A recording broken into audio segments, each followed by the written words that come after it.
로마서 6장 12절부터 15절까지 함께 읽습니다. 그러므로 너희는 죄로 너희 죽을 몸에 왕노릇하지 못하게 하여 몸의 사욕을 순종치 말고 또한 너희 지체를 불의의 병기로 죄에게 드리지 말고 오직 너희 자신을 죽은 자 가운데서 다시 산 자같이 하나님께 드리며 너희 지체를 의의 병기로 하나님께 드리라. 죄가 너희를 주관치 못하리니 이는 너희가 법 아래 있지 아니하고 은혜 아래 있음이니라. 그런즉 어찌하리요? 우리가 법 아래 있지 아니하고 은혜 아래 있으니 죄를 지으리요? 그럴 수 없느니라. 아멘. 피아노 반주를 인자하는 사람하고 함께 노래를 부르면 참 힘듭니다. 왜 힘드냐 그러면 이제 피아노 반주를 인자하는 사람은 자기가 배운 FM이 있잖아요. 그렇죠? FM을 가야 되는데 문제는 목사님이 음치고 박치입니다. 그래서 목사님을 피아노 반주를 통해 리더를 해주려고 그러죠. 목사님 음정 박자를 못 맞추니까. 그러죠? 그러면 이제 그럴 때에 목사님의 딜레마와 반주자의 딜레마가 생깁니다. 누가 더 의의 길로 걸어갈 것이냐 하는. 목사님은 은혜로 가자. 그리고 반주자는 음정과 박자대로 가자. 그러고요. 또 교회가 함께 모여서 주기도문을 합니다. 그러면 주기도문을 같이 해오는데 누구의 박자와 타임을 맞춰갈 것이냐 하는 딜레마가 생깁니다. 하지만 이제 마음이 맞춰가고 하나가 되어져 갈수록 다 서로에 맞춰주기 시작해서 때론 늦게 때론 빠르게지만 주기도문이 같이 시작해서 같이 흐름해가지고 같이 딱 맞춥니다. 사실 그 정도 되면 이제 호흡을 잘 맞췄다. 그러고 성경을 읽습니다. 한 장 정도, 짧게 말고 한 장 정도, 한 50절 되는 성경을 읽습니다. 그러면 처음에 다 같이 시작해서 같이 맞춥니다. 인도자가 없더라도, 주관하는 사람이 없더라도 맞춰가면. 그런데 이제 각자 개성이 독특하면 정말로 자기가 원하는 흐름과 템포대로 따라가서 박자와 음정을 맞추기가 상당히 잘 어렵죠. 아직까지는 여러분과 저와 성경 읽기가 잘 맞지 않고 주기도문을 함께 낭송하는 것이 잘 아직은 안 맞고 그러는 것을 좀 보면서 제가 여담을 했습니다. 그런 작은 부분이 나중에 여러분이 살펴보시면 큰 차이를 가져오는 그런 부분들이 사실은 되어집니다. 그래서 여러분이 가족 간에도 성경 읽기를 주관자가 없이 한번 딱 해보십시오. 믿는 사람 우리 가족이 4명이 믿는다 그러면 4명이 주장자가 없이 성경 읽기를 딱 해보면 어떻게 흘러가느냐 알 수 있습니다. 또 이제 목회자가 함께 리더해가지고 성경을 읽으면 함께 이렇게 읽는데 이제 도대체 누구 템포와 누구 흐름을 따라갈 것이냐. 제가 주기도문에 올 때도 그러더라고요. 나중에 뒤에 보면 좀 복잡한 게 있습니다. 복잡한 것 중에 하나는 시험에 들게 하지 마옵시고 그럴 건지 옛날에는 시험에 들게 하지 말게 하옵시고 또 그렇게도 했었어요. 그래서 이제 누구 흐름을 따라갈 것인지 그러면 예를 들어 시험에 들게 하지 마옵시고라고 목회자가 앞에서 했으면 그걸 따라가긴 쉽습니다. 주기도문이 이렇게 돼 있으니까. 그런데 이제 목사님이 시험에 들게 말게 하옵시고 그랬으면 끝끝내 내 주장을 할 것인지 아니 옛날에 저는 그렇게 했어요. 옛날에 저는 그 부분만 유독히 나오면 제 목소리를 크게 톤을 올려서 목사님으로 하여금 깨달음을 주려고 문법에 맞게 해달라고 그렇게 해왔더랬습니다. 사실은 그런 것들이 이제 하나 되어서 살아가는데 생기는 불협화음들을 만들어내겠지요. 로마서 5장, 6장, 7장. 로마서 성경은 굉장히 어렵습니다. 굉장히 어려운 이유가 있습니다.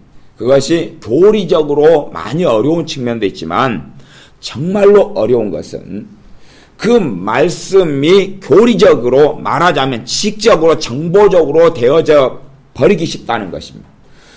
이 로마서 안에는 복음의 놀라운 진리들이 굉장히 많이 나와 있습니다. 그러나 복음의 놀라운 진리를 내가 맛보고 누리고 체험하고 사는 것은 쉬운 게 아닙니다. 놀라운 복음의 진리들이 많이 있는데 그것을 내 것으로 만들어 누리고 사는 건 어렵습니다. 대신에 구경하기는 쉽습니다. 우리가 유명한 선수들 많이 있지 않습니까? 요즘에 우리 월드컵 때 박주성? 누구? 박지성. 예. 그 친구가 나이가 22인가, 32인가 34인가? 몇 살 돼가지고 이제 월드컵 뛰지 않고 은퇴한다. 그래서 그랬습니다. 그러면 그 친구가 드리블하고 그 친구가 공을 차는 걸 구경하면서 환호하기는 좋습니다. 그러나 그와 함께 보조를 맞춰 뛰라 그러면 이제 죽지요. 김연아 선수가 스케이트를 탔던가요? 예. 피겨 스케이팅 했던. 예. 피겨를 하면서 그것을 구경하는 것을 우리가 환호하고 막 박수치기는 좋다 그 말이에요. 그러나 그와 함께 하는 것은 사실은 굉장히 어렵죠. 이게 이 로마서 같은 말씀에 복음의 진리와 진수들이 가득하게 있는데 어떤 것보다도 이 보화가 요 안에 담겨 있습니다. 마태복음, 마가복음, 누가복음, 요한복음을 열 수 있는 열쇠들이 요 안에가 다 담겨 있어요.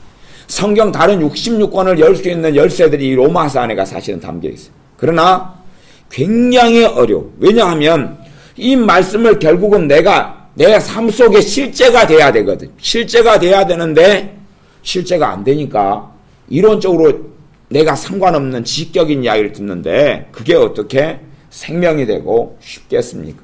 그러니 정말 어려운 것은 이 말씀이 실제가 되게 해야 되는 것 때문에 어렵습니다. 이 말씀이 내 삶에 대해서 이야기하고 내 마음에 대해 이야기하고 진리에 대해 이야기하는데 이것을 내 것으로 어떻게 가질 수 있느냐 하는 것이 어렵습니다. 로마서 특별히 5장, 6장, 7장에는 여러 말씀들이 나와 있는데 그 중에서 이제 핵심적인 주제를 하나 고르라면 율법과 은혜라는 이야기를 합니다. 율법과 은혜. 이제 복음 속에서 복음을 설명하려면 율법을 설명해야 되고 그 다음에 은혜의 복음을 설명해야 됩니다. 그래서 이 율법과 은혜라는 이 주제가 로마서 5장, 6장, 7장에 핵심적으로 나와 있습니다. 물론 그거 하나만 나와 있는 건 아닙니다. 그래서 꽤 어려운 이야기를 할 겁니다만은 진리에 대한 가장 기초적인 이야기이기도 합니다. 제가 율법에 대한 설명을 장구하게 드릴 수 있다 해도 여러분은 더 복잡해지실 수도 있고 더 이해하지 못할 수도 있습니다.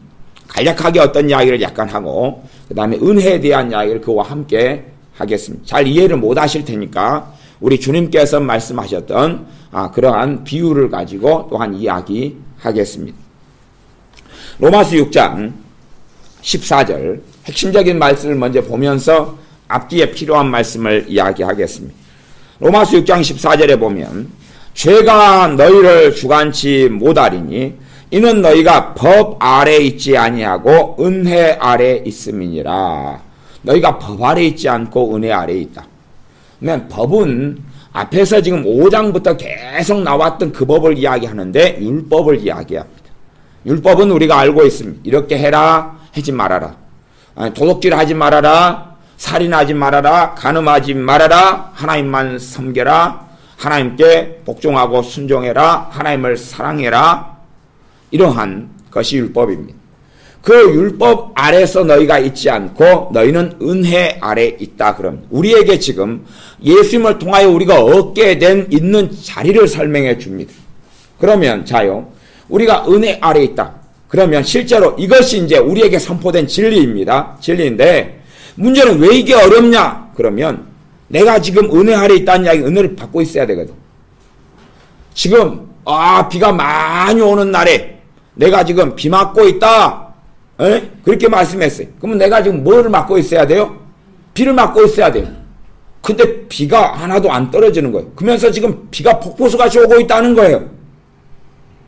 그게 삶하고 진리하고 다른 점입니다. 지금 비 오고 있다 그랬는데 밖에 나가서 뛰쳐나가서 어디 내가 지금 실제 속에 들어가지 않았다는 이야기. 그러면 이제 이것을 어떻게 설명하고 말할 것이 허구적인 이야기, 이론적인 이야기, 가상적인 이야기로 성경을 풀고 해석할 수밖에 없습니다. 율법 아래 있다는 이야기, 법 아래 있다는 이야기는 법의 통치와 지배를 받고 있다는 이야기고 율법 아래, 법 아래서는 저주만 있습니다. 율법이 가입한 것은 범죄를 더하게 하려 함이라. 율법이 온 이유가 로마서와 갈라디아서에서는 명백하게 설명하고 있어요. 모세의 율법이라든지 구약의 율법이 온 이유가, 율법의 존재 목적을 계속하여 로마서와 갈라디아에서는 복음을 설명하면서 이야기하고 있어요. 그러면 율법이 온 것은 범죄를 더하게 하려고 그렇다. 5살짜리가 가게에서 도둑질을 해요. 항상 범죄입니다. 아담이 죄 지은 다음부터도 계속 범죄. 그럼 율법은 나중에 생겼어요. 나중에 신의 산에서 받은 거예요. 그전에도 하나님 말씀이 있었고 죄가 있었어요. 그러나 그 전에 엄마가 도둑질한 5살짜리한테 도둑질은 나쁜 것이야. 슈퍼에 가서 아무거나 훔쳐오면 안 돼. 침권 훔쳐오면 안 돼. 그랬어요. 그죠? 그러다가 이제 율법이 와서 범죄를 더하게 하려 했다는 이야기. 20살이 됐어요. 도둑질 했어요. 현장이 잡혔어요. 경찰관이 출동해가지고 잡아가지고 감옥에 데리고 가버렸어요. 그러면 똑같은 도둑질이지만 5살 때하고 20살 때하고 다르죠? 그러면 5살 때도 그걸 양심을 통하여 그 전에 전해진 말씀을 통하여 도둑질이 뭔지를 알았어요. 그러나 약하고 흐릿하게. 율법이 온 다음에는 체포해 가버려요. 정말 이제 생생하고 극단적으로 경험하고 알게 되었어요. 그러니 5살짜리가 지은 도둑질하고 20살짜리가 지은 도둑질이 급수가 달라져 버렸어요. 그게 율법이 옴을 통하여 정말로 무엇이 사람이 걸어야 할 길이고 무엇이 하나님을 기쁘시게 하는 길이고 무엇이 의로운 길이라는 것을 가리키려고 율법이 왔어요. 그러니까 율법이 오면서 죄가 증가해버렸어요. 죄가 증가해버렸어요. 양심적으로 관습적으로만 죄일 때하고 법이 세워져 가지고 죄를 따질 때하고는 죄가 훨씬 더 심각하게 되어져 버렸습니다.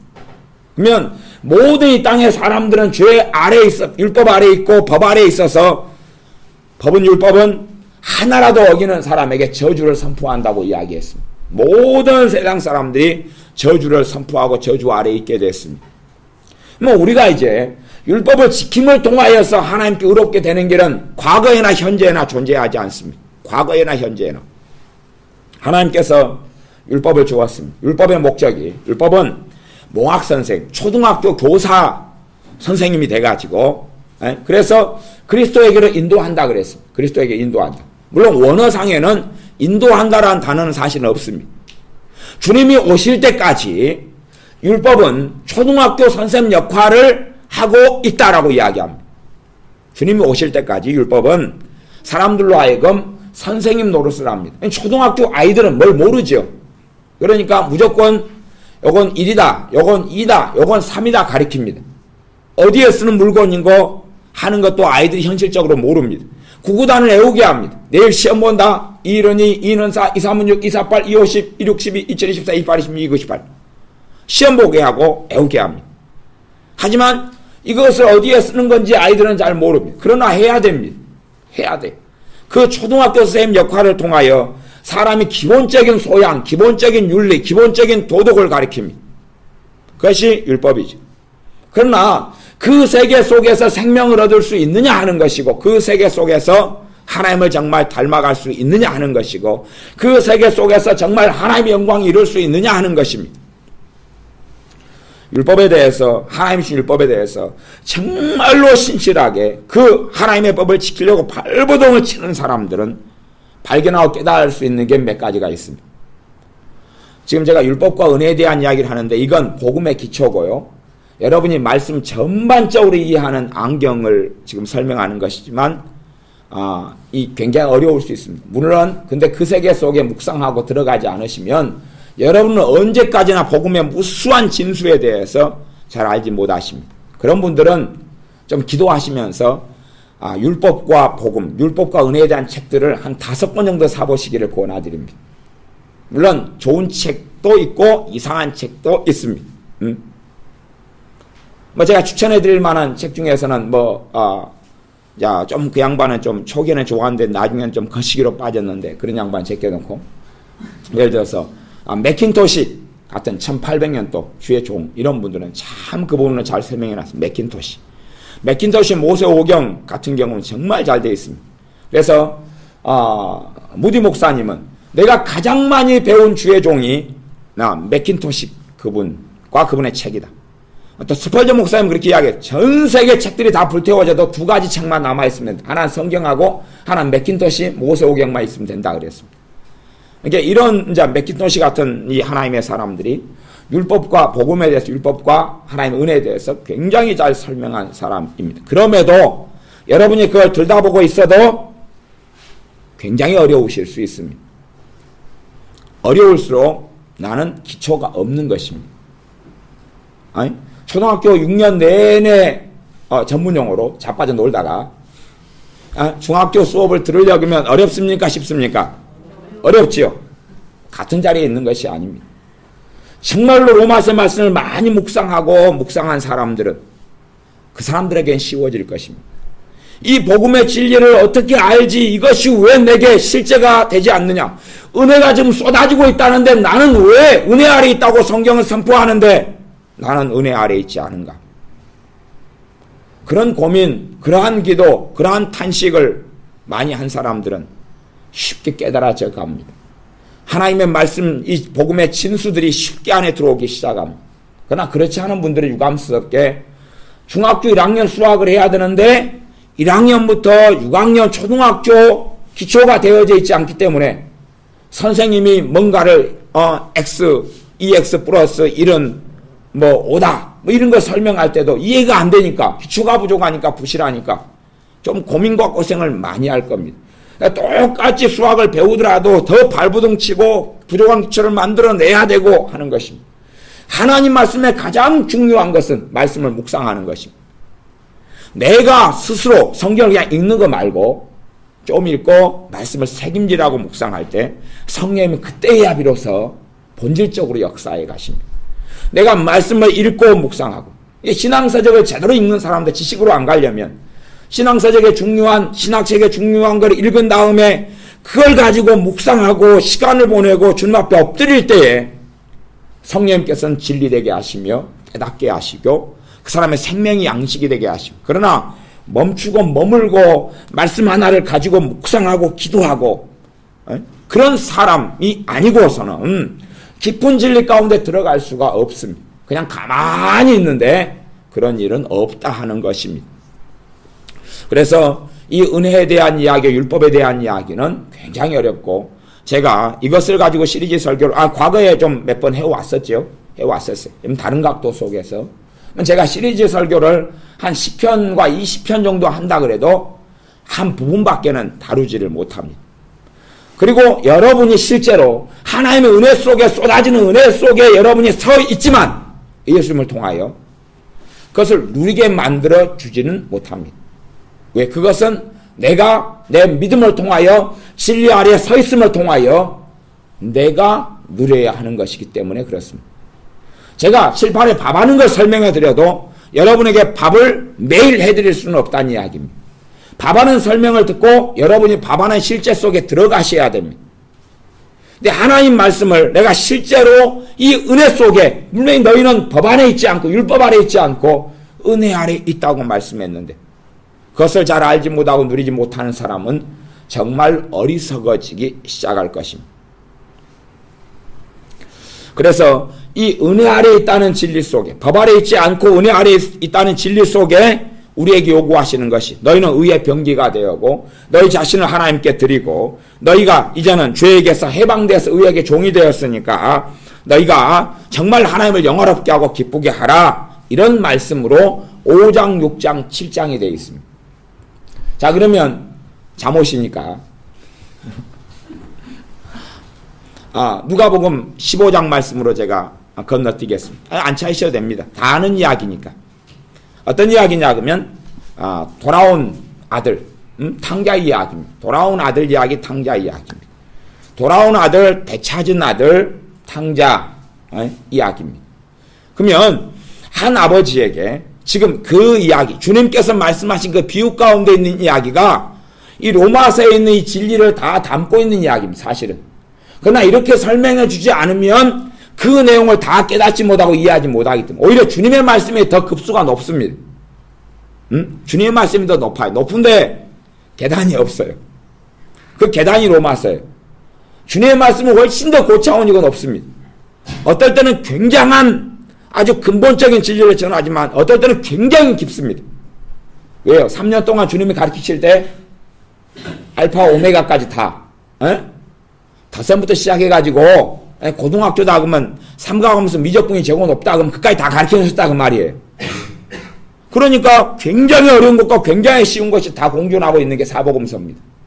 그러니 오히려 사복음서가 만만하지가 않아요.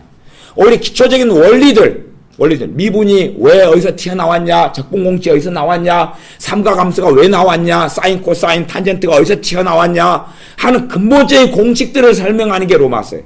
갈라디아서고, 갈라디아서는 로마서의 요약처럼, 복음의 요약처럼 이렇게 돼 있는 요약집, 마지막 시험 보기 전에 선생님이 한 번씩 짚어주면서 이야기하는 양상이 갈라디아서고, 로마서는 16장에 걸쳐서 차근차근 하는 건데 원리들을 설명하고 있어요. 그렇기 때문에 원리에 대한 설명을 듣는 걸 괴로워하시는 분들도 많이 계시겠지만, 실제적인 이야기를 많이 듣고 싶어 하시겠지만, 사실은 이게 본래는 이 말씀이 우리의 삶의 실제가 되어져야지 맞는 것이에요. 그러면 한 아버지에게 두 아들이 있었어요. 두 아들 중에서 한 아들이 아버지에게, 둘째 아들이 돈 달라 그랬어. 유산 달라 그래서 그냥 외국으로 가버립니다.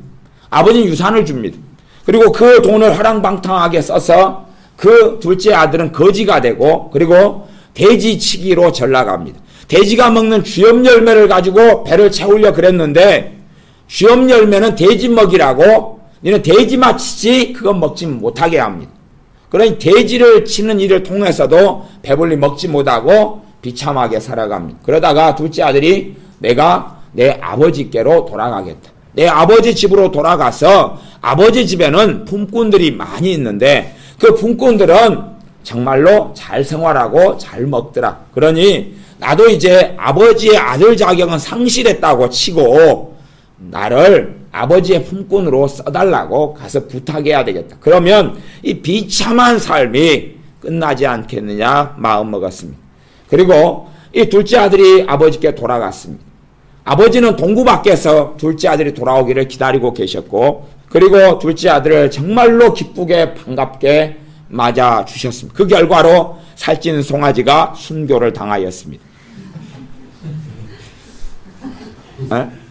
살찐 송아지가 순교를 당하지 않았습니까? 살찐 송아지가 자신의 몸을 헌신하고 봉사해서 차돌바위로 바치고, 또 하여튼 이번에 지연이 동네 애들이 먹었던 그런 걸로 자기를 순교하여 헌신하여 바쳤습니다. 그 살찐 송아지의 순교의 소식을 큰아들이 들으면서 열받았습니다. 열받았지. 지금 이제 둘째 아들은 어디 속에 사는 아들이냐 그러면 복음 아래, 은혜 아래에 있는 아들을 이야기하고, 큰 아들은 율법 속에 사는 아들을 이야기합니다. 큰 아들은 율법 속에 사는 아들입니다. 아직도 바리새인 서기관들처럼, 대부분의 유대인처럼 아직 정말로 복음이 무엇인지, 정말로 율법이 무엇인지 알지 못하는 사람들의 대표적인 인물이 큰 아들입니다. 그러면 큰 아들은 아버지와 함께 있었습니다. 그런데 이제 큰 아들이 둘째 아들, 자기 동생이에요. 친동생. 친동생이 거지가 됐다가 돌아와서 그 동생이 와서 잔치를 벌였다는 소식을 들으면서, 그러면서 분노가 일어나고 성질이 납니다. 분노가 일어나고 성질이 나는 거예요. 왜? 이 사람은 율법 아래에 살고 있기 때문에 그렇습니다. 율법으로 비춰보면 저 아들은 와도 뒤지게 맞고 더 맞고, 그리고 그 다음에는 자기가 아버지께 유산 가져간 것에 대해서 뱉어내지는 못하지만은 몸으로 몸빵을 해야 되고, 밥도 하루에 한 끼 두 끼만 줘야 되고, 다 갚아야 되거든. 그리고 저 살찐 송아지는 자기를 위하여 순교하여야 되는 것입니다. 근데 살찐 송아지가 자기를 위해 순교하지 않고 저 개막나의 동생을 위해 순교했다는 것이 기분 나쁜 것입니다. 자기 신의 차돌바위가 안 된 거지. 그래서 성질나서 아버지께 따지지 않습니다. 잔치자리에 가지 않습니다. 동생을 환영하지 않고 사랑하지 않습니다. 그리고 아버지께 따지기를, 아버지, 저는 아버지께서 시키신 일을 지금까지 다 해왔습니다. 아버지께서 명령하신 걸 나는 지금까지 다 따라왔습니다. 그런데 저 못된 동생이 저렇게 못된 삶을 살다가 돌아왔는데 못된 동생을 위해서는 송아지의 순교고 저를 위해서는 아버지께서 염소 새끼 한 마리 주지 않았습니다. 염소 새끼 한 마리 줘가지고 제 친구들로 하여금 잔치하도록 하지 않았습니다. 왜 제게는 염소의 순교를 주지 않으셨으면서 동생을 위해서 못된 동생을 위해서 송아지의 순교를 주시나이까? 그리고 분노하고 원망했습니다. 그것이 큰아들이 걸었던 길입니다. 아버지가 이야기합니다. 얘야, 너는 항상 나와 함께 있었고 내 것이다 너 것인데 내 것이다 너 것인데 내 것이다 너 것이다. 너가 왜 안 먹었냐? 너가 왜 누리고 살지 않았느냐? 지금 큰아들은 어디 속에 살았냐 그러면 율법 속에 살았습니다. 법 아래 살았습니다. 아버지와 함께 살면서도 법 아래 살았습니다. 이것은 구약과 신약을 다 포함한 이야기입니다. 다 포함한 이야기입니다. 구약 시대에도 율법 아래에 있지만 그들은 은혜 아래에 있는 사람들이었습니다. 여러분이 성경을 잘 이해하지 못하시면 혹은 세대주의적인 신학 사상에 들어오시면 구약은 율법 시대, 신약은 은혜 시대 그러지만 그건 거짓말입니다. 짐승의 제사가 율법에 속합니까? 은혜에 속합니까? 은혜에 속하지 않습니까? 잠오시니까 잘 모르시겠죠? 야, 이거 빨리 끝내야 되는데, 야, 중요한 설교인데, 하여튼 한 10분, 15분 안에 빨리 끝내겠습니다. 야, 이거. 이게 참, 하여튼, 거시기합니다. 봐보세요. 내가 죄 지었어요. 응? 내가 죄 지었어요. 율법은 내가 저주받아야 돼, 심판받아야 되지요. 그죠? 내가 죄 지은 내 죄를 위해서 아무 죄 없는 어린 양을 갖다가 죽입니다. 그 피를 흘려서 내 죄가 속죄받습니다. 그 율법입니까? 은혜입니까? 은혜. 그 은혜 아닙니까?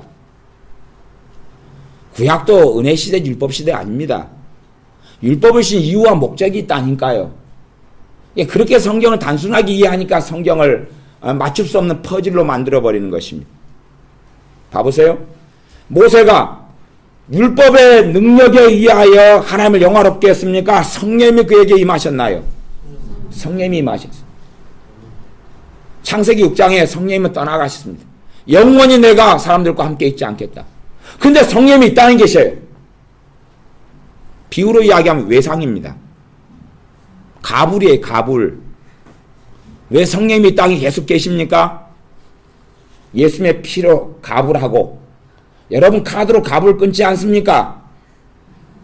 예수님의 십자가의 죽으심을 보증으로 해서 이 땅에 계셨던 것입니다. 갖다 쓴 거예요. 갖다 쓴 거 미리. 에? 내 월급 이번 달에 나오는데 옛날에는 그거 참 많이 했잖아요. 카드가 없는 시절에는. 부장님 제가 이번에 간 쓸 돈이 있는데 가불 좀 해주시죠. 옛날에 그거 집사님 옛날 김 집사님 옛날에 그렇게 많이 하셨잖아요. 집사님이 하셨다는 이야기가 아니고 옛날에 그 시대가 계셨다는 이야기잖아요. 옛날에는 시간에 가불을 많이 했어요. 성령님이 역사하셨기 때문에 모세가 모세였던 것이. 여호수아에게 모세가 죽기 전에 안수하지 않습니까? 안수할 때에 지혜의 신으로 성령님이 그에게 임하셨습니다. 그 다음에 여호수아가 그 사명의 길을 감당했습니다. 율법에 의해서요. 율법에 의해서 뭔가를 지켜야 한다는 그 억압 속에서 압제 속에서 그 길을 걸어갔다는 이야기입니까? 하나님의 사사들을 골라내셨습니다. 사사들이 누구의 권능과 능력에 의하여 그 삶을 살았습니까? 성령의 권능과 능력이 임하여 살았습니다. 사사 삼손이 배치기를 해가지고 적군들을 물리쳤습니까? 턱치기를 했습니까? 자치기를 했습니까? 성령의 권능에 의하여 적들과 싸워서 자신의 민족을 해방시켰습니다. 성령의 권능에 의하여. 청년 사울 왕이 청년 사울 때에 그가 새마음 새정신을 받아서 왕 노릇을 시작했는데 그것이 누구의 능력이었다는 이야기입니까? 율법에 의하여 고상해서 깨끗해서 거룩해서 아니고요. 사무엘 선지자가 예언했던 대로 하나님의 뜻에 따라 밖을 나갔을 때 성령님이 그에게 임하여서 새 마음이 되고 새 정신이 됐다 그러면 왜 하나님께서 사울 왕에게 진노하십니까? 그러니까 성령의 권능과 은혜에 의하여 삶을 살았는데 하나님의 영화롭게 하지 아니했기 때문에 그러는 것입니다. 그가 율법 속에 있었던 게 아니기 때문에 그렇습니다. 참된 믿음의 사람들은 다 구약이든 신약이든 율법 속에 있는 사람이 없었습니다. 율법 속에 가두어졌으나 그러나 거기서 해방되어져서 살았습니다. 선지자들이 다 그랬고 주님의 사람들이 다 그랬습니다. 어떤 사람은 구약은 율법 시대, 신약은 또 믿음 시대 그럽니다. 신약이 믿음 시대면 히브리서 11장에 믿음 이야기가 신약 사람들만 나와야 되죠. 왜 구약 사람들이 전부 다 출동합니까? 다 출동도 안 합니다. 대표자만 출동하시죠. 하단 믿음의 증인들이 있다고 그럽니다. 믿음의 선진들이 있다고 그럽니다. 그러죠? 믿음으로 살다가 다 간 사람들, 구약시대 사람이 율법에 따라 살아갔다고. 그들은 죽었습니다. 그러면 영원한 멸망 속에 들어갔습니다. 성경을 잘 알지 못하니까 세대주의 신학처럼, 미국은 세대주의가 또 아직도 어떤 부류에서는 왕성하게 있고, 우리나라 같은 세대주의 신학의 영향 굉장히 많이 받아버렸어요. 장로교든지 아니면 하나님의 성회든지 감리교든지 세대주의 신학의 영향을 굉장히 많이 받았어요. 사실은 그렇습니다. 그래서 그런 흔적들과 잔재들이 아주 많아요. 물론 세대주의 신학에 대해서 또 제가 설명하려면 그러지 말고 그냥 좀 어려운 책이지만 포이트레스의 그런 세대주의 신학에 대한 책들을 좀 교수님의 책을 찾아보시는 게 더 나을 겁니다. 그러니까 그런 잡다한 이야기는 하려고 하지는 않습니다. 그래서 둘째 아들은 어디에서 살았냐 그러면 그 둘째 아들은 이제 앞으로 살아가는 삶에 대해서 모릅니다. 근데 둘째 아들은 최소한은 무엇을 경험하고 있습니까? 복음은 경험하고 있습니다. 복음은 경험하고 있어요. 그가 복음을 경험하고 복음에 의한 삶을 살는지 그렇지 않을는지는 모르겠습니다. 이제 둘째 아들이 성경에 없습니다. 결혼했습니다. 애를 낳았습니다. 꼭 지 같은 놈이 태어난 거죠. 에? 지 같은 놈이 태어나가지고 또 재산을 험박해가 걔는 또 아빠한테 달라고도 안 했습니다. 훔쳐서 도망갔습니다. 집문서 땅문서. 에? 갖고 돌아왔습니다. 그러면 이제 복음을 체험하고 그 속에 경험하고 그 은혜를 받고선 둘째 아들이라면 자기 아들에 대해서 어떻게 행하겠느냐 하는 것입니다. 그전에는 내가 하나님의 율법 속에 살아서 내가 처벌받고 진노받고 버림당하고 하나님의 심판 아래 있다가 이방인 우리 쓸모없는 우리를 하나님께서 그의 십자가의 피로 주님의 피로 자녀로 삼으셨습니다. 그의 은혜를 경험한 사람이라면 이제 이 둘째 아들이 장가를 가서 애를 낳고 키웠는데 그놈이 나타났다는 이야기. 그러면 자기의 아들이 돌아왔을 때 이 둘째 아들은 과연 어떻게 행하겠느냐 그 말입니다. 거기에서 이제 이 둘째 아들이 정말로 복음을 경험했고 알았느냐, 거기 속에서 살았느냐 하는 것을 볼 수 있는 대목이 아니겠습니까? 1만 달란트 탕감받은 그 사람이 100데나리온 빚진 친구를 만나가지고 감옥 속에 집어넣어 버렸습니다. 1만 달란트 탕감받았으나 그가 정말로 그 은혜를, 정말로 그 값진 사랑을 제대로 알았다는 이야기입니까? 몰랐다는 이야기입니까? 몰랐다는 이야기입니다.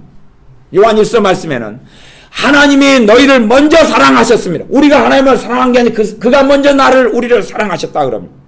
그 사랑을 경험하고 알고 율법에 의하여 살지 말고 그 사랑에 의하여 살라고 이야기하는 것입니다.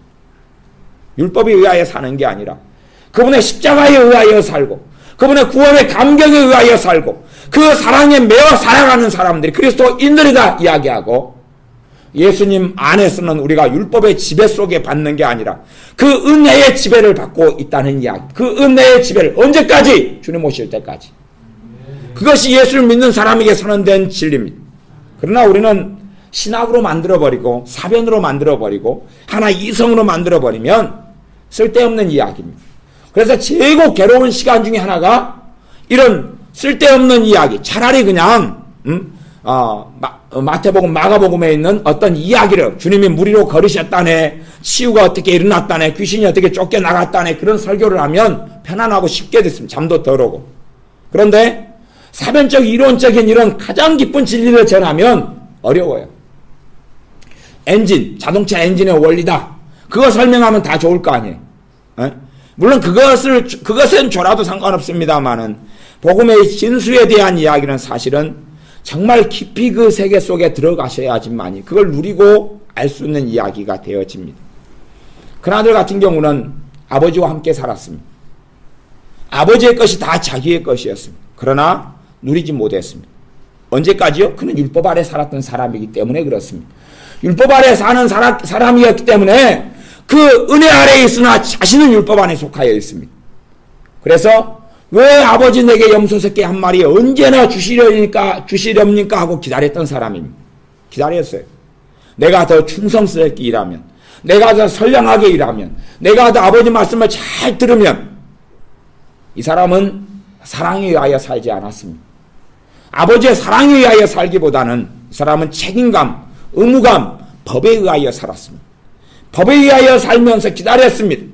언젠가 아버지께서 나를 알아주시겠지. 내 충성을 받아주시겠지. 하지만 법에 의하여 율법 아래 살았던 삶의 결과는 심성의 변화가 없습니다. 심령의 변화가 없습니다. 심령은 단단하고 굳어 있습니다. 그래서 자신의 친동생이 돌아왔는데 자기는 율법 속에 살았죠. 그래서 자신은 굉장한 도덕성이 있고 아버지의 모든 것을 받고 가질 자격이 있고 둘째 동생은 없는 것입니다. 자기의 눈에 볼 때는 그는 없는 것이, 그는 쫓겨나야 되고 버림받아야 되는 것이. 오히려 어느 정도 되면 이해를 할 수 있겠냐 그러면 살찐 송아지는 자기를 위해서 순교하고 그리고 염소 새끼는 돌아온 탕자인 둘째 동생을 위해 순교하면 그 정도까지는 이해할 수 있다 그 말이에요.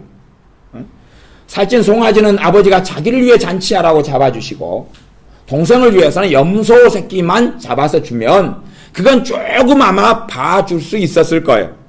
그러나 충성스럽게 아버지를 위해 살았던 자기를 위해서는 염소 새끼 하나 주지 않은 상황이고 정말로 못돼 먹은 동생을 위해서 아버지의 많은 재산을 낭비해버리고 못되게 살아왔던, 그래서 거지로 불황아가 돼서 돌아왔던 그러한 둘째 동생에 대하여는 송아지를 잡아주고 잔치를 하고 가락지를 빼가지고 주고 좋은 옷을 입히는 그런 상황은 도무지 이해할 수 없었다는 사실입니다. 그것은 복음 아래 그가, 은혜 아래 그가 있지 않고 율법 아래 있는 삶. 율법 아래서는 심령의 변화가 없습니다. 율법 아래서는 마음의 달라짐이 없어요. 왜? 심령 안에 무엇이 임하지 않습니까? 은혜가 임하지 않아요. 그는 아버지와 함께 안 살았던 것이 아닙니다. 하나님이 그와 멀리 계셨던 게 아닙니다. 하지만 그가 살았던 것은 아버지의 도덕률에 의해 살았지 아버지의 사랑에 매여서 살지 않았다는 이야기입니다. 우리는 그리스도의 법 아래에 있습니다. 그리스도의 법은 뭐냐 하면 그분의 십자가입니다. 그분께서 우리 죄를 위해 십자가에 죽으시면서 이젠 그 사랑에 의하여 너희가 길을 걸어가고 살라고 요구받습니다. 어떠한 법을 지켜야 옳다. 물론 우리는 그럼에도 불구하고 율법이라는 거, 율법의 신비가 참 많이 있습니다. 율법은 의롭고 선하도다. 율법이라는 것은 폐해지지 않았습니다. 어떤 것이 폐해지게끔 보인 부분은 성취되었기 때문에 폐해진 것입니다. 성취되면 다 이루어지면 더 할 필요가 없잖아요. 아니 어떤 것은요, 여러분이 학점을 따야 됩니다. 대학교 1학년 돼서 학점을 따야 돼요. 그러면 학점을 따버렸어요. 그러면 성취됐기 때문에 또 다른 학년에 학점을 따야 되잖아요. 그것처럼 어떤 말씀은 성취가 예수님만으로 어떤 율법은 성취가 된단 말이에요. 근데 예수님께서 우리를 위하여 성취해줘버린 율법들이 있어요. 그런 것은 폐해진 것은 아닌데 폐해진 것처럼 여겨진다 그 말이에요. 그러나 대부분의 율법은 그대로 살아있어요. 그렇기 때문에 우리가 율법 아래 들어가 살 수도 있어요. 그러면 뭐가 필연적으로 따라옵니까? 저주가 따라와요. 여러분 잘 모르시는 분들은 이제 집에 돌아가셔서 과제를 내드릴 수밖에 없겠네요. 로마서 5장, 6장, 7장을 시간을 내셔서 한 20-30번씩 잘 묵상하고 읽어보세요.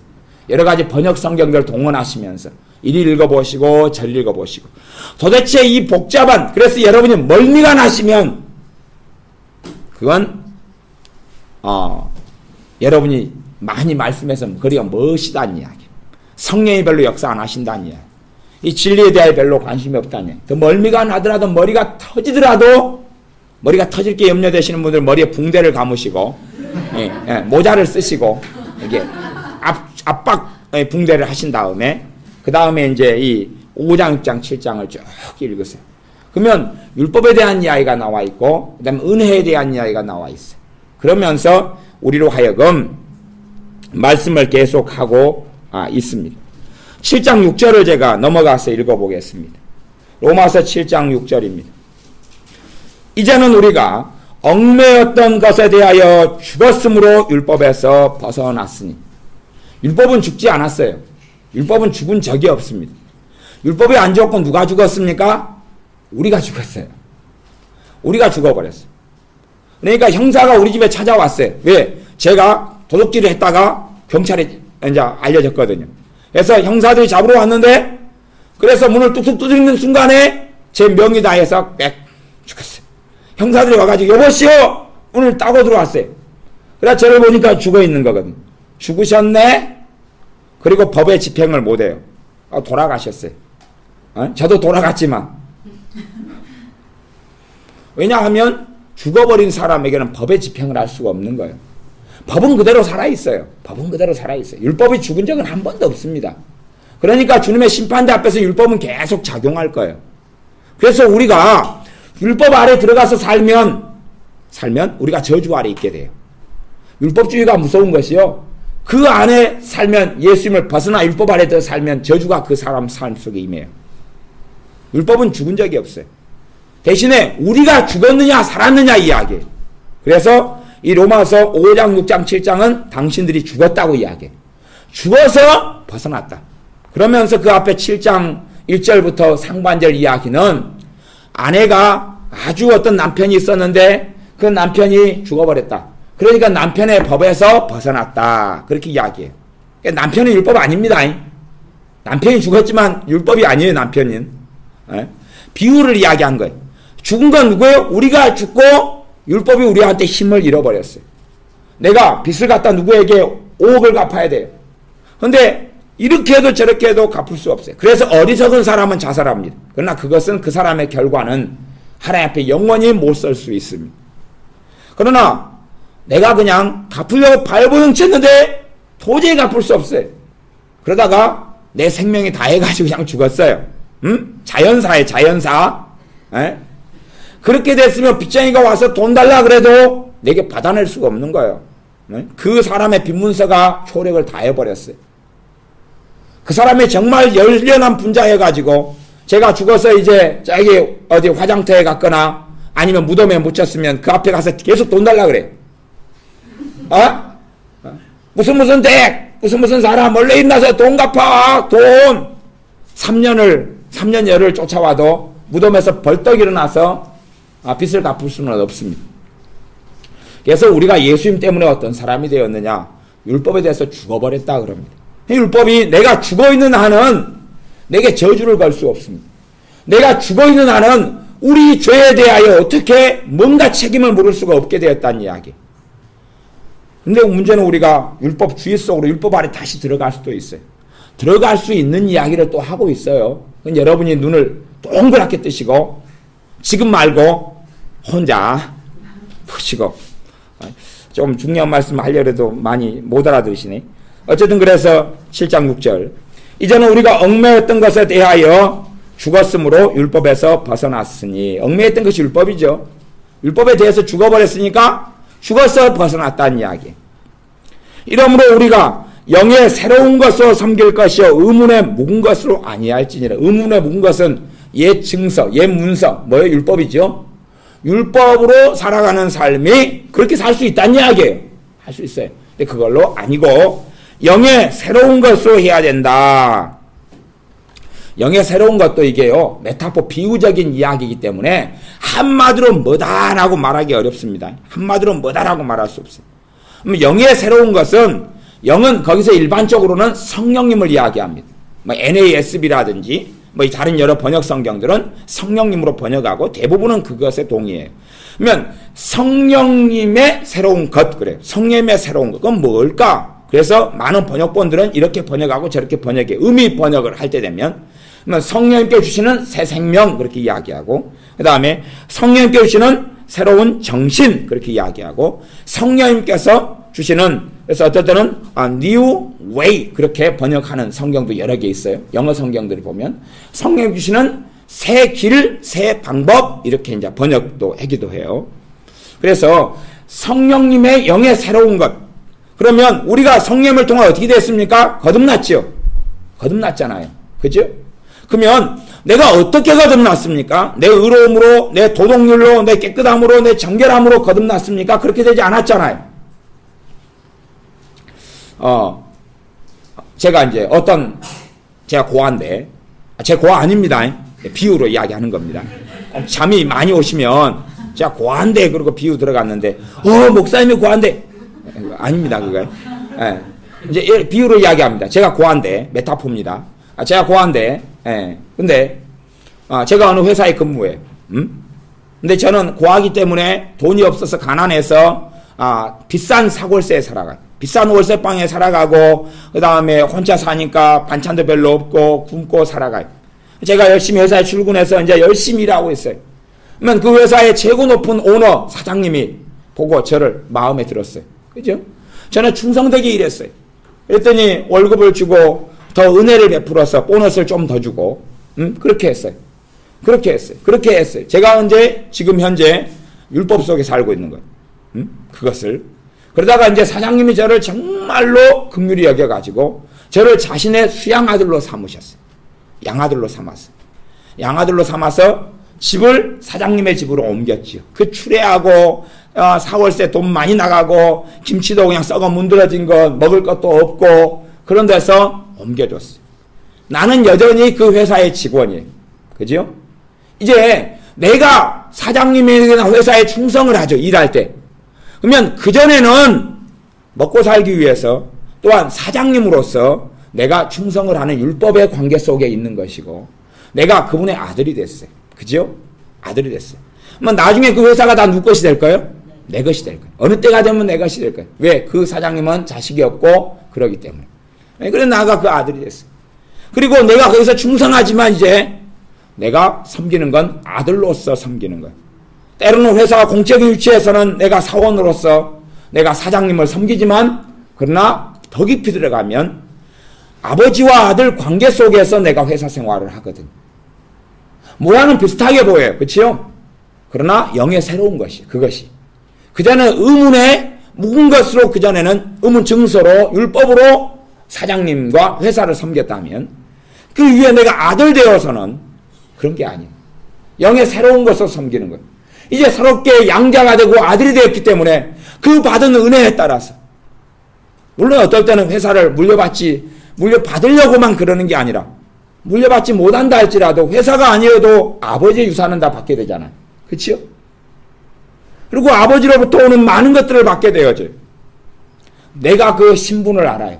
내가 어떻게 되었는가를 알아요. 우리에게 예수님의 십자가를 통하여 우리가 받은 특권과 은혜와 권세와 권리들을 그 진리의 일각에서 말하는 성경이 로마서예요. 내가 있는 자리가 어느 자리이냐? 예수님 때문에. 우리는 끊임없이 율법 속에서 살아가려 그래. 거기에서 살아가려 그러면 율법에서 벗어났는데 아직도 율법이 효력 있게 일합니다. 그분은 돌아가신 적이 없으세요.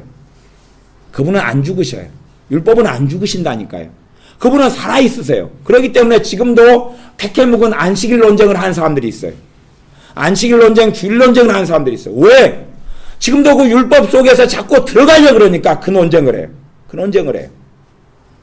하지만 정말로 예수님을 아는 사람들은 이제 안식일 논쟁과 주일 논쟁을 하지 않아요. 왜냐하면 모든 날들 가운데 주님과 함께 살기를 원하거든요. 모든 날들 가운데 주님을 영광스럽게 하고 영화롭게 하기를 원하거든요. 그렇지 않은 사람들은 구약성경 읽으면서 다시금 율법으로 들어가요. 그래서 신약시대에는, 신약교회에는 가장 심각했던 사람들의 한 부류가 어떤 부류냐 그러면 유대인인데 예수님을 믿게 된 사람들이 가장 심각한 사람들이었어요. 유대인인데 예수님을 믿게 된 사람들은 어릴 때부터 율법으로 교육을 받아왔어요. 율법의 해석, 토라, 경전, 율법을 애우고 암송하고 그 속에 살아왔어요. 그러니 그의 삶과 그의 마음이 율법으로 완전히 이렇게 딱 잠식됐어요. 복음으로 그것을 벗기가 너무 어려운 거예요. 너무 어려워요. 그래서 이 사람들이 할례당이 됐어요. 할례당이 돼가지고 정말로 교회나 신앙에나 심각한 해를 많이 끼쳤어요. 할례당이 돼가지고 사도 바울을 죽여버리려고 이빨을 갈기도 했어요. 그 사람들이 아마 이런 로마서나 갈라디아서 같은 성경을 이 할례파, 예수님을 믿는 자들 속의 할례파가 이 성경을 봤다 그러면 더 죽여버리려고 그랬을 거예요. 아마 그들에게는 하나님께서 로마서나 갈라디아서 같은 성경을 안 보게 하셨을 거예요. 보면 괜히 더 열받으니까. 보면 괜히 열받으니까. 복음의 진리를 알지 못하고 예수님 믿게 되었으나 그들은 율법 속에 살았어요. 그래서 야고보 같은 사람은 사도행전에서 이야기합니다. 예루살렘에 예수를 믿는 사람이 수만 명이 있는데 그들이 열심히 믿는 것은 율법이다. 예수님을 믿지만 율법에 열심히 있는 수만 명이 사도 바울 당신한테 이빨을 갈고 기다리고 있다. 그러니 그 사람들의 먼저 입안을 검사해 보아라.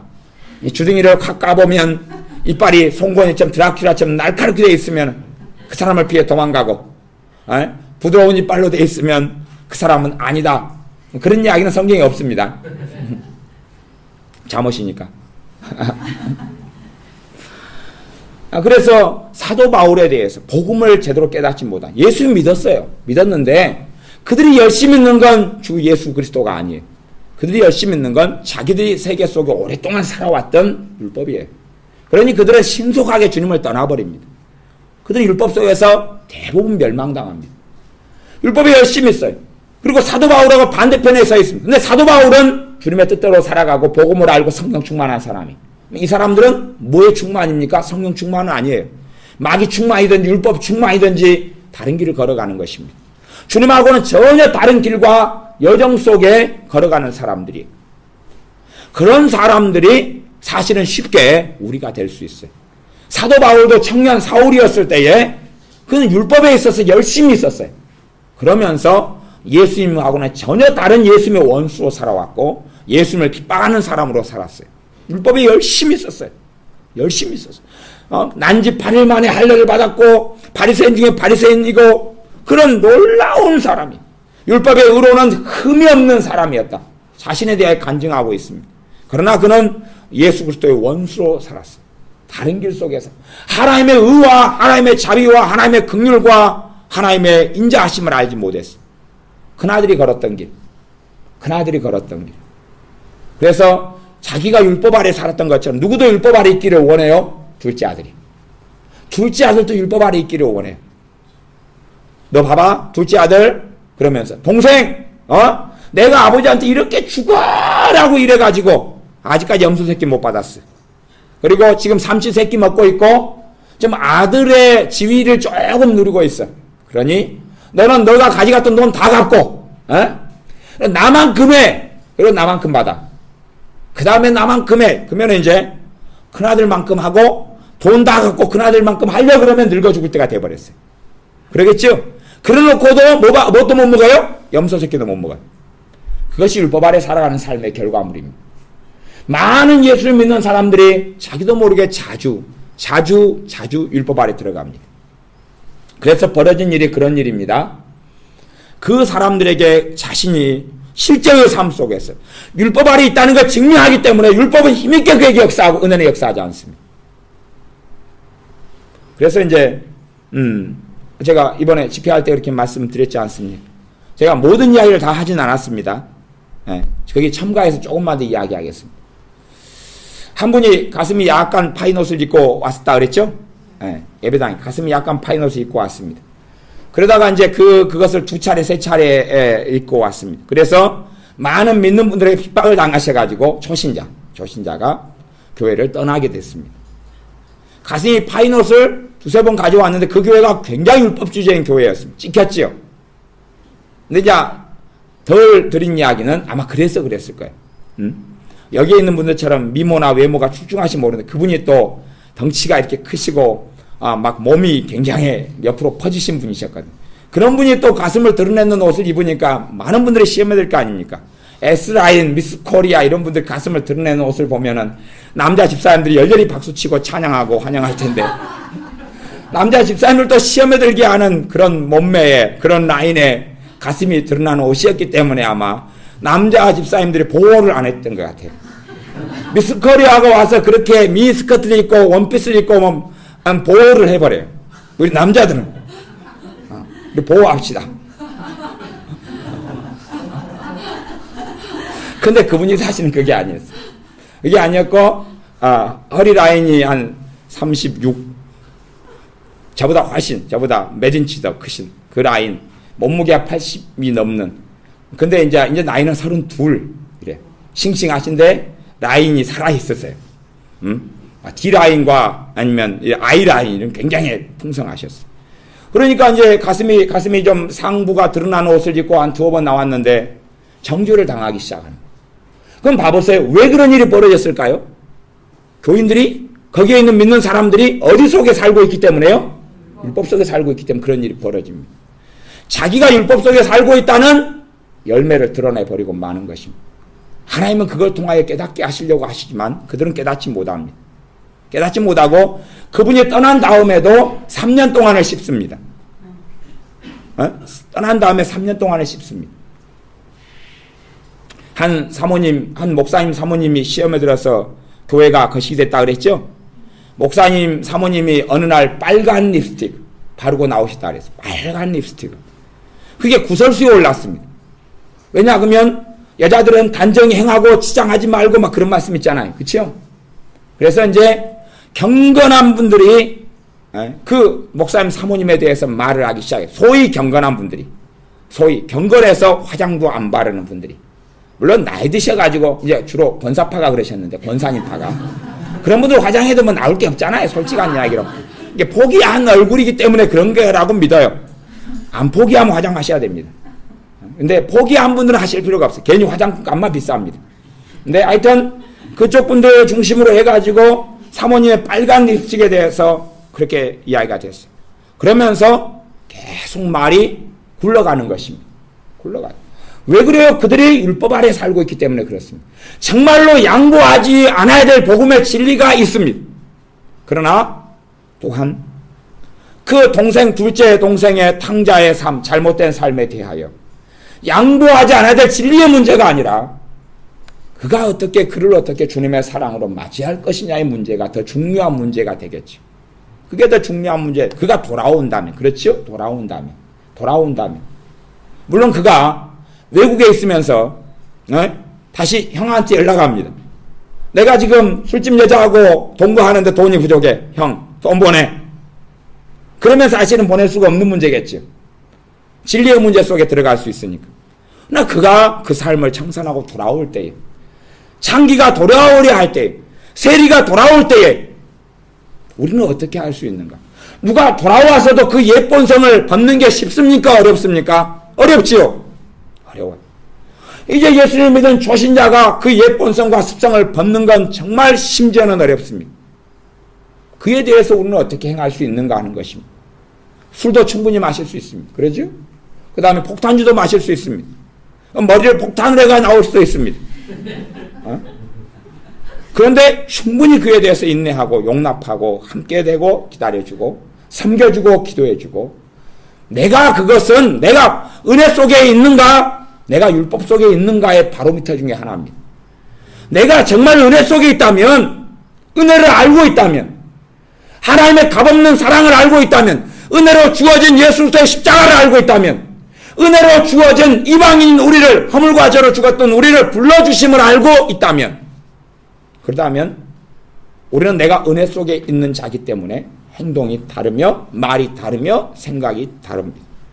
그 은혜를 깊이 있게 깨달을수록 거기에서 능력이 나오기 시작합니다.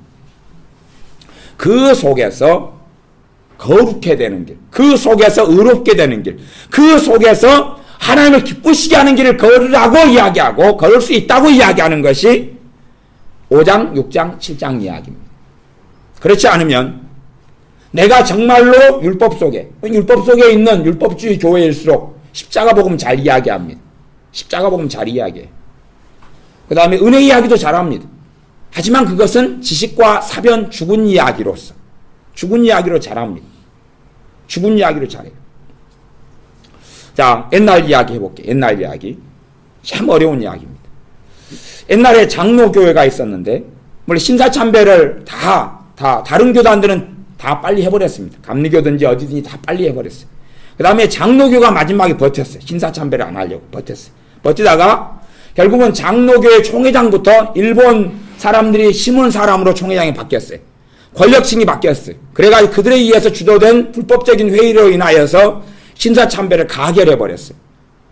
그리고 많은 사람이 또한 동조해 갔어요. 거기에서 이제 신사참배를 반대한 주기철 목사님 같은 분들부터 시작해서 순교당하기도 하고 감옥에 들어가기도 했어요. 물론 지금은 신사참배를 넘어서서 그냥 WCC나 종교다원주로 들어가니까 더 획기적으로 변했습니다. 네? 이제 그래서 획기적인 일로 인해서 더 획기적인 결과는 벌어지겠죠. 네? 그러나 일단 그까지는 내버려 두고 신사참배를 가결했습니다. 그리고 그 안에 순교당하고 죽임당했습니다. 감옥 속에 들어가 큰 고통을 당했습니다. 1945년 8월 15일이 되었습니다. 해방됐습니다.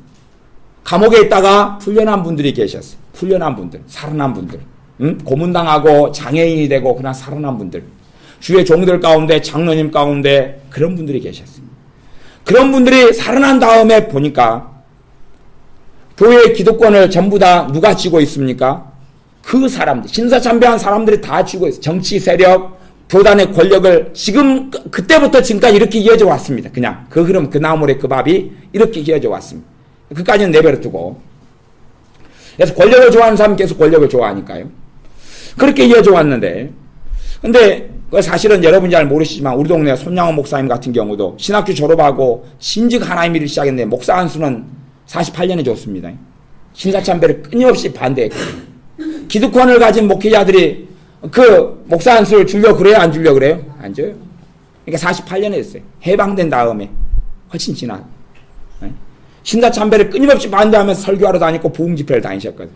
눈밖에 났죠. 이 교단의 장로교나 이런 권력자들의 눈에는 났습니다.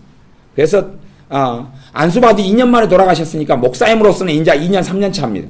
이게 저로 이야기 우리 목회자들 세계는 목사 안수 몇 년 차냐가 중요합니다. 나이는 절대 안 중요하고 저같이 이제 10년 차가 넘은 사람한테는 우리 손양호 목사님에도 저 밑에 후배가 되십니다. 3년 차 싱싱하게 돌아가셨으니까. 그러면 이제 장로님 목사님들이나 아니면 성도님들 가운데 정말로 하나님만 섬기고 우상에게 무릎 꿇지 아니한 사람들이 순교당하고 죽었습니다. 그 다음에 이제 해방되어서 나왔어요. 나온 다음에 교계를 보니까 5분 전이에요. 개판 5분 전. 분노가 치밀어 오릅니다. 내가 굶고 내가 고문당할 때 저들은 잘 먹고 잘 살았거든. 분노가 치밀어 오릅니다. 그래서 이제 두 가지 길을 걸었습니다. 두 가지. 그것이 장로교가 분열된 역사. 첫 번째 길은 너희 같은 놈들은 사탄의 종이다. 너희 같은 놈들은 영원히 지옥에 간다. 너희들은 회개해도 하나님이 받아주지 않는다. 그렇게 해서 첫 번째 갈라진 장로교가 재건입니다. 재건. 너희들은 하나님의 종들로 인정할 수 없다. 타당성이 있습니다. 타당성이 있어요.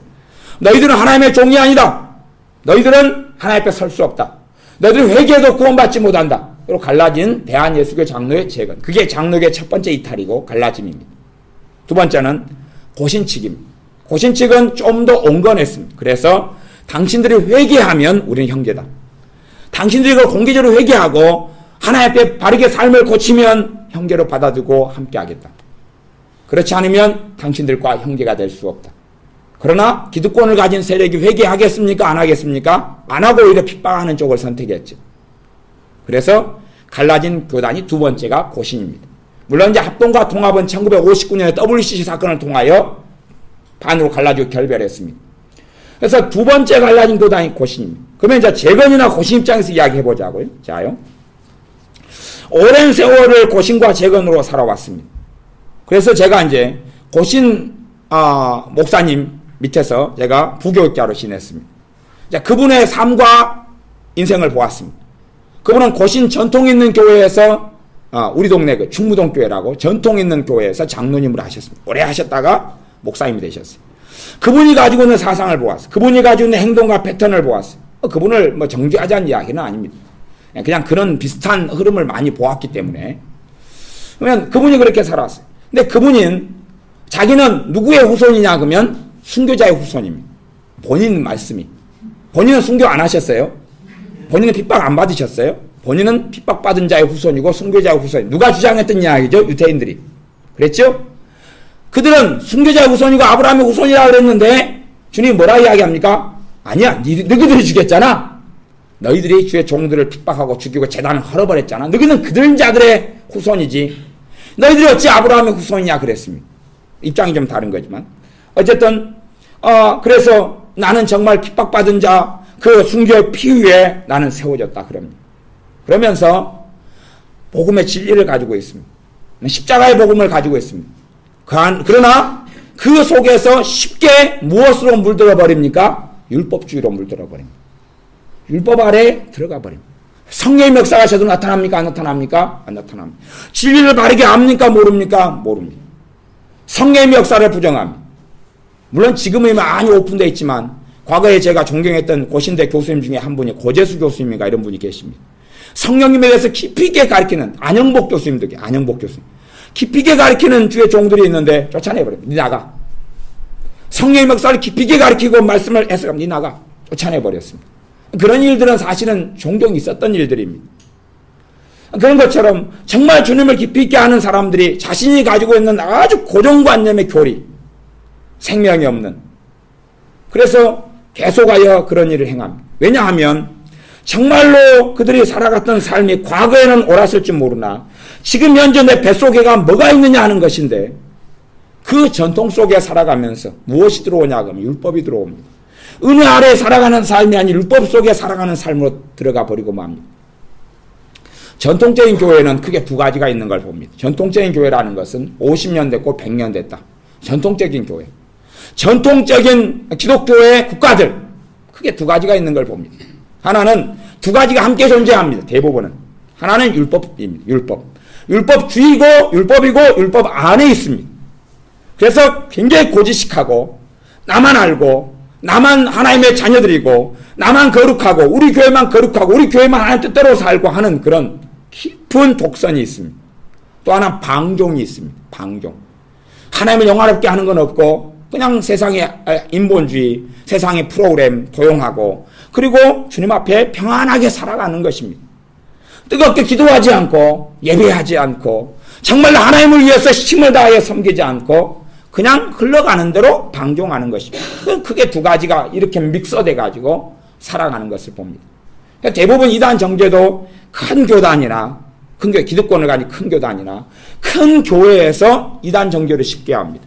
왜냐하면 자기들은 유명하고 알려졌으니까 아니라는 거죠. 그리고 너희들은 좀 이상하니까 기다는 거죠.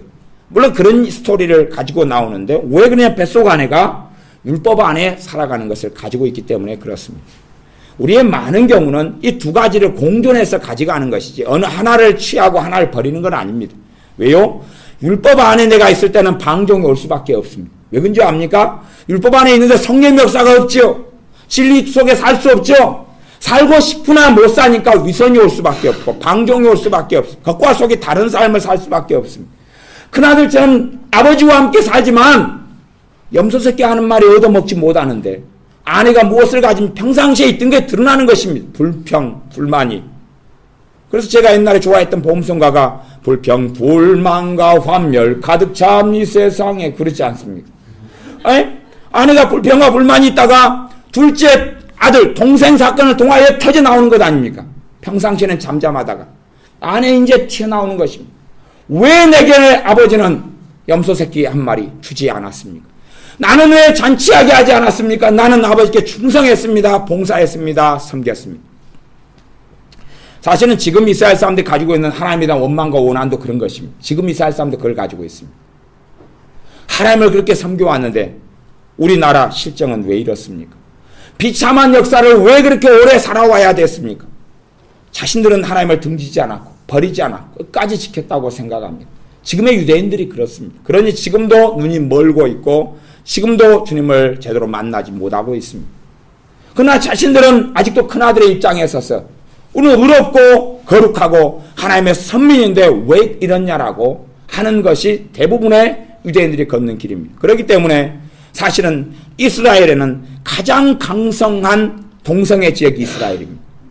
텔아비브 같은 저 위쪽 지역은 동성애 축제가 벌어지며 동성애들 가장 많은 전 세계 동성애 중심지 중에 하나입니다. 진즉부터 그랬습니다. 진즉부터. 그 안에 하나님에 대한 원망과 분노가 사실은 있기 때문에 그들 삶 속에 정말 율법 구약 성경만 가지고 지키고 살아가는 삶을 넘어서서 극심한 죄악이 들어오는 것입니다. 뭐 알다시피 할례 같은 것을 그들은 받습니다. 그러나 할례율은 대한민국 우리가 높습니다. 우리는 위생 때문에 할례를 받고 그 친구들은 율법 때문에 할례를 받는데 위생 때문에 받는 우리 비율이 85%고 걔네들 67%가 그럽니다. 우리가 얼마나 말씀을 잘 지킵니까? 안 믿는 사람까지 위생 때문에. 그들 안에 무엇이 있느냐? 그들 안에 무엇이? 그들 안에 분노와 원한과 원망이 있습니다. 그러나 하나님은 멀리 계시지 않았습니다. 언제나. 그러나 큰아들은 누리지 못하였습니다. 큰아들은 잔치할 수 없었습니다. 그러나 둘째 아들은 잔치할 수 있었습니다. 둘째 아들은 누렸습니다. 물론 그 둘째 아들이 이제 자식 낳아봐야지 알겠죠. 지 같은 동생이 또 사고치고 갔다 와보고 지는 충성스럽게 아버지 앞에 있어봐야지 또 무슨 일이 벌어지는지 알 수 있을 겁니다. 그렇지요? 복음을 누리지만 계속하여 그 복음 속에 살 수도 있고 안 그럴 수도 있다는 이야기입니다. 그 은혜를 망각할 수도 있고 잊어버릴 수 있어요. 잊어버리면. 그래서 이 은혜 안에 사는 비결 중에 하나는 로마서에서 계속 강조하는 것처럼 우리 주 예수님의 죽으심을 많이 묵상하는 것입니다. 우리 주님의 고난당하심을 많이 묵상하는 것입니다. 그래서 사복음서에 그쪽 부분의 말씀이 많이 나와 있어요. 우리는 읽기 싫지만 너무 식상하고 사람 죽은 이야기는 보기 싫잖아요. 우리 주 예수님이 죽으셨다 할지라도 보기 싫으니까 건너뛰는 본문, 읽어버리지 않는 본문, 겟세마네 동산에 기도했다는 이야기를 보면서 별로 보고 싶지 않은 이야기, 그런 이야기, 주님이 발 씻는 이야기를 보면서 주님도 내 발도 씻어주지 그러지만 내가 발을 씻기는 싫은 이야기들, 본문들. 우리가 은혜 속에 살아가는 말씀, 우리가 있는 자리 예수님을 통해서 우리는 은혜 아래에 있습니다. 그렇기 때문에 주님의 은혜는 언제나 받을 수 있는 내 것입니다. 누굴 통해서요? 예수님의 희생과 헌신과 죽으심과 부활을 통해서 그렇습니다. 그러니 우리에게 은혜가 적다 부족하다 한다면 사실은 내가 은혜 아래 있지 않고 율법 아래에 가 있는지를 살펴봐야 됩니다. 내가 은혜가 떨어지면 내가 있는 자리가 아니기 때문에 그렇습니다. 폭포수같이 비가 쏟아지는데 가뭄에 우리 집에는, 우리 밭에는 물이 안 찼어요. 보니까 하우스 덮어놨던 거예요. 그러면 들어가지 않을 거 아니에요. 그치요? 뚜껑 열어야지요. 가뭄이다. 아니면 어디서 물 받아가지고 그리 돼야 될 것 아닙니까? 정말로 하나님의 은혜는 쏟아지고 있는데 나는 그걸 못 받을 수 있단 말이에요. 내가 있는 자리가 율법 아래에 있다면 성령의 역사는 흘러가지 않고 단절돼 버리고 맙니다. 무수한 교회의 2000년의 역사 속에서 그랬던 교회, 그랬던 교단, 그랬던 교파, 그랬던 교인들은 역사적으로 항상 가득해 왔습니다. 성령이 역사를 하시잖아요. 어떤 이들의 역사합니까? 은혜 아래에 있는 사람들의 역사합니다. 율법 아래에 있는 사람들이 역사하지 않습니다.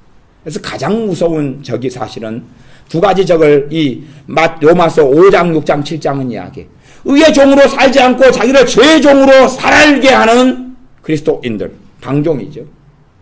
또 한 부류의 사람들은 다시금 율법 아래 들어갔어. 율법의 저주 속에, 율법의 책망 속에서 열심히 말씀을 지키려고 발부동치는 사람들. 그래서 좀 지키면 아이고 살았다. 좀 기도 생활하면 아이고 주님이 보호해 주실 것 같아. 오늘 기도를 빼먹었는데 어쩌면 좋나. 내 자식이 사고 생기면 어쩌면 좋나. 내가 매일 내 자식을 아침마다 안수하고 예수피 그래가지고 출근을 시켰는데 오늘은 까먹어버렸어. 아이고 오늘은 내 자식 사고 나면 어떻게 하나. 그럼 뭐에 의해서 합니까? 율법에 의해서 하는 것이. 예수님의 피를 이야기한다 해서 복음에 의해서 하는 게 아닙니다.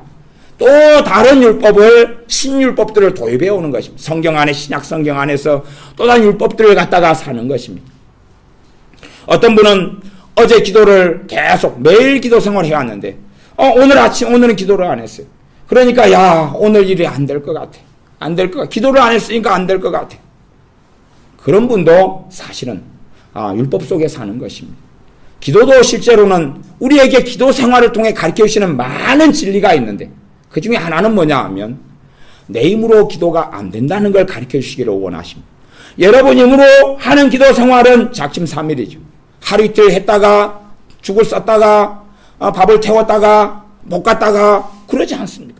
꾸준한 기도 생활은 그분의 은혜 속에서야 가능한 것입니다. 그리고 그 은혜 속에 기도하는 사람들은 이게 내 힘으로 기도 생활하는 게 아니다는 걸 절실하게 깨닫습니다. 기도 생활이 은혜가 아니면 못하는데 율법주의 속에 하는 사람은 한 번은 대박이요, 한 5번은 쪽박이요, 두세 번은 양파요, 쪽파요. 그렇습니다.